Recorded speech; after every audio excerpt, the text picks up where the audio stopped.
So what we have here is a lock that I was asked to go and open on a container earlier in the week, and the keys were missing. And when I got there, first thing I did was measure the gauge of the lock, and it was a 5 gauge. And I had a little peer through the curtain, and I could see a very distinctive red colour. And also I could see by the shape of the curtain that I was dealing with a fortress. I didn't need to see the dimples. You're quite lucky because you can see the fact that it's got a laminated bolt here, which kind of gives the game away. But before I picked it, I had a quick decode just to see what I was dealing with. So this is the left-hand opening wire. And what I'm going to do is I'm going to pop it in the lock, but I'm going to put it on the opposite side of the tension handle on the 8-ball tool here. And as you can see, I can move this backwards and forwards. And you can see by the wire here an illustration of what I'm talking about. So if I go all the way to lever 5 and I move the wire up until it is underneath that lever, you can see that that's pointing pretty much what you would probably describe as between 1 and 2 o'clock. If I pull the pick out one lever, you can see that I'm having to turn it, and then when it comes out, if I put it up against the second lever, it's gone from this angle to that angle. And then of course, being an ABA pattern lock, when I go to lever 3, that's going to be the same as lever number 5. And then if I go to 2 and 1, you can both see that it's moved a very small amount, and it's pointing further up than what it was before. So the difference between lever 3 and lever 1 and 2 is very slight, but there is a slight difference. And the further this pick wire goes up, or should I say the greater the angle on the puck, because I don't normally have a wire on there, the further the angle of the puck in that direction, then the higher the lift the lever. So we can tell, looking at this, that we've got 2 high lift levers at the front, and potentially we've got a high lift lever 5. Lever 4 is a low lift, judging by that angle, and lever 3 obviously is a high lift. So using that information, I went on to pick the lock. I'm just going to change the camera angle. Just thought I'd show you what's actually happening inside the lock while I'm taking those readings. So this wire is sitting down that side there like so. And if I rotate that wire now, just get my finger out of the way. If I rotate that wire now under lever 5, you can see that it's at a certain angle. There's lever 4. There's lever 3, and there's lever 2 and 1, which were the same. And you can see the little step between levers 1, 2 and 3. It's not a marked step, but there is a notable difference there if you look at the angle at the tip of that wire. That's what I was obviously reading on the wire that I put on the end of the puck here. And then obviously there's the angle of the lever 5. Okay, hope that makes more sense.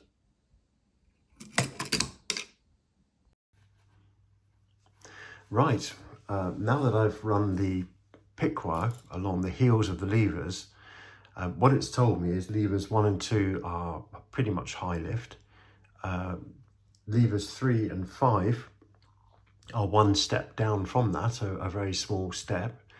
And lever number 4 was about 2-3 steps below that. So we're probably talking about a key that looks something similar to this.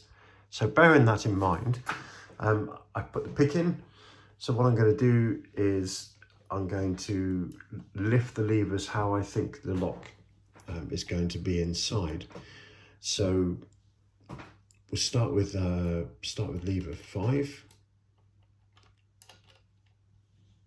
Lever 4 is bound. A little jump on 4 there. Let's lift it a little bit more. There we go. Lever 4 is tapping. Lever 3 is bound. Lifting that up. Keeping lifting it. I'll back in the tension off a little bit here. There we go. So 3. So 5, 4, 3. I'm pretty much following the pattern of the decode. So levers 2 and 1. A little bit sitting on the curtain there. Let's go lever 2. That was a high lift. So that's probably lifted it into its anti-pick notch. You can hear that it's gone dead. Let's lift it beyond there. And then do the same to lever 1. That's nicely bound. That's gone all the way up. And then let's just check where we're at. So 5, 4, 3. 5 feels like it's just dropped down a bit. There's 2, and there's 1. Let's lift 2 a little bit further. Oh, there we go. So the lock's open. So yes, pretty much it picks like it decoded. But the first 2 levers went into their anti-pick first before they went above. So that means that these first 2 levers were probably a 1 or 2 height. Next lever in would have been a 3. Next lever in would have been possibly a 5 or a 6 and a 3. So we've got a code there, or at least a decode, but it doesn't matter. We knew how it was going to pick, and that's exactly what happened. That's the value of doing a decode on a lock before you pick it. I'm going to take this apart now and just see what levers were inside there. Right, so let's have a look inside. As you can see, by the way, when I looked through the keyhole, the red that I could see was this little patch on the bottom here. The rest of it has typically been knocked off and rusted away. But the curtain itself is quite distinctive on the Fortress, the 5-gauge curtain. So let's just get these cap screws off. That one was nice and tight.